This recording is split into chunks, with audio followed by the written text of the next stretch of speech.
Welcome to 2018, Jaiden. Purr. What's different? Nothing yet, I don't think. If you're like me and don't plan on doing anything extraordinary this year but still want to spice things up, I have a few suggestions. You know me, living life on the edge. I'm exciting, I'm adventurous. Of course, the best way to make life more interesting is to induce a variable of surprise and the unknown. In 2017, I conducted my own apple research. I just ate a bunch of apples. Here we go. I just got really curious one day. There's so many different types of apples and I don't know jack rabbit about any of them. Did you know there's...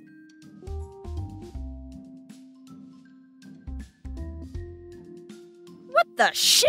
Did you know there's 7,500 different varieties of apples? 200 in the US? Because that was the first time I actually Googled it. I didn't eat 7,500 apples last year, but every week when I went to the grocery store, I'd get a different type of apple I hadn't had before, so I'd be learning about a new apple every week. It sounds stupid, but shut up, I learned a lot about apples.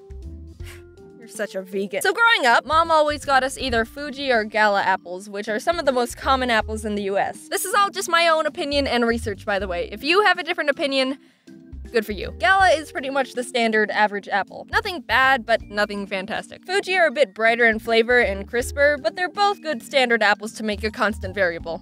Ha! See, I learned something in 7th grade science. Now, yes, this is happening. Back again with another legit food review. Golden Delicious are softer and less sweet than Fuji and have more of an applesauce taste. I'm aware of the irony in that description. Crips Pink or Pink Lady apples are firmer than Fuji but more tart. I don't like Red Delicious. They have a thick skin and mediocre flavor, and if you get a bad one, they're super gross and spongy. Everyone knows Granny Smith. She's green and tart. Sugar Bees are a lot crisper than Fuji and, like the name suggests, super sweet. A top tier apple. Envy tastes pretty much like Sugar Bee. Call me apple racist. Jazz apples were a disappointment, mainly because I thought the name was cool and the grocery store had a fun little name tag for them. They didn't taste all that great. Ruby Frosts, no wait, I'll go faster, have thick skin and are kind of sour but not as much as Granny Smith. Pacific Rose are my favorite and the best apple. If anyone tries to tell you there's a better apple, they're probably right because they only tried like 15 out of the 7,500 varieties, which is like 0.2%, but these are the ones I buy all the time now. Honey Crisp apples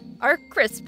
Nah, they're good, but they're more expensive. Peru apples are really crunchy and taste like a weak Gala. Rockets are super small and have a unique aftertaste. Macintosh are surprisingly super soft and sweet and taste nothing like a computer. Braeburn, also known as the worst apple to ever be genetically created. I tried it for the first time and was like, ugh, ew, whoa, what the freak? Like, it's trying to be sweet, but also tart at the same time, and it's like, just pick one, you're just a dumb apple. Apparently, they were created by accident and are a hybrid of Granny Smith and Lady Hamilton, so they're not even supposed to exist. Jeez, Granny Smith, use protection. But, I mean, to give them credit, that's pretty progressive considering it was the 1950s. Apparently, Braeburn is also a My Little Pony character. Anyway, avoid at all costs. I hope all the Braeburn trees burn in a giant fire and rebirth into Pacific Rose ones. So now you're an apple master. Like me. Apple Research gave me something to look forward to each week and isn't very expensive since they're apples. I'm also currently running a similar experiment on mint gum flavors. If apples aren't good enough for you, then try doing something you normally wouldn't do. But not because you're a new and improved person, just to try and get a good story out of it. If you start trying to induce good stories, eventually you'll get one. When I was still in college, I had to take a service learning class where we had to earn 75 hours of service from some sort of internship without being paid. The one I chose, completely on my own, not because it was the closest to campus and I didn't have a car, was working as a teacher's aide at a children's Montessori. Don't know what a Montessori is? Me neither when I took the internship. It's a children's school where the teachers focus more on letting the kids learn things on their own more naturally than traditional teaching methods in elementary schools. Wait, Jaiden, this sounds interesting. Can you explain a bit more? Nope, I'm moving on. So the main reason I chose the Montessori, not including the location, was because kids are funny. And there would be some great stories to come from babysitting a classroom of kindergarten to 3rd graders 6 hours a week for a whole semester. I applied to the Montessori and scheduled an interview. I've never had a real job before, so I was super nervous and didn't know what to expect. The head teacher, Miss Frizzy, which isn't her real name, greeted me. Actually, no, first, I didn't know where the front door was. Like, I went up to the door that I thought was the entrance, but it was locked, so I called the number they gave me, and they said just go through the gate, and I didn't know where the gate was, but it ended up being around the side of the building, and the gates were all closed, so I thought I'd have to hop the fence to get into the school, but it would look super sketchy to see a college student hopping a gate to force their way into a children's Montessori.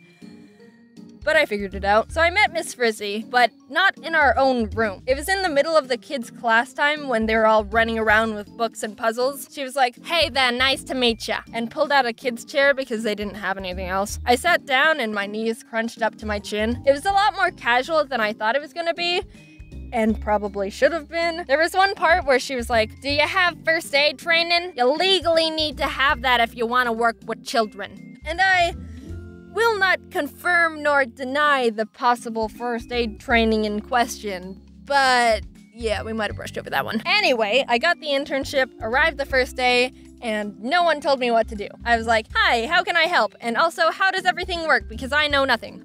"Oh yeah, just help the kids if they need help."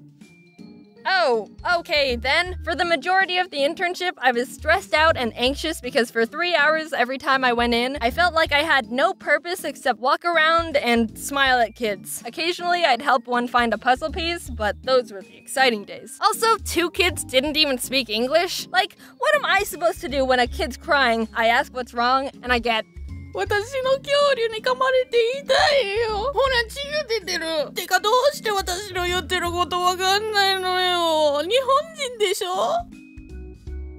For an hour, the kids would have lunch and then go outside to play, and that was more manageable because I just had to make sure none of them backflipped off swings or something dumb. I could also pass the time and prevent insanity by sweeping sand off the pavement. My favorite memory by far when I was there was when a kid got stuck in a bucket. We just hear, "Help! To help!" and look over to a kid, upside-down turtle with his butt in a pail. Pathetic. So what can you take away from this video? Brayburn apples were an accidental hybrid love child of 2 apples, and kids are incompetent at life. See, with a few little tweaks, it isn't hard to spice up your life. Now, go out and get yourself a funny story. Also, one day at the Montessori, a kid pooped on the sidewalk.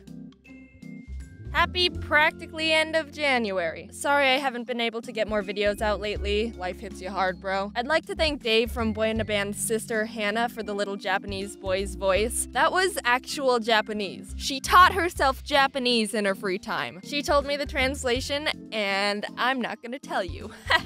Little Easter egg for the people who teach themselves Japanese. Or already know it. I'd like to thank my extra animators again for helping out with scenes. People have been noticing, hey, that scene looks a bit different. And that's because we've got some other people helping out. I've said it before. It's not a secret. Their links are always in the description and they're all really talented. I'm still looking for some extra permanent people because right now it's relatively casual. If you or someone you know has a style that can fit well with the videos, send me a portfolio at, shoot, I didn't plan this out, actually. Let's do JaidenAnimationsAnimator at gmail.com. Yeah, no promises I'll be able to respond to your email. Last time I asked you for pet photos, Twitter blew up, and everything in my notifications were just pet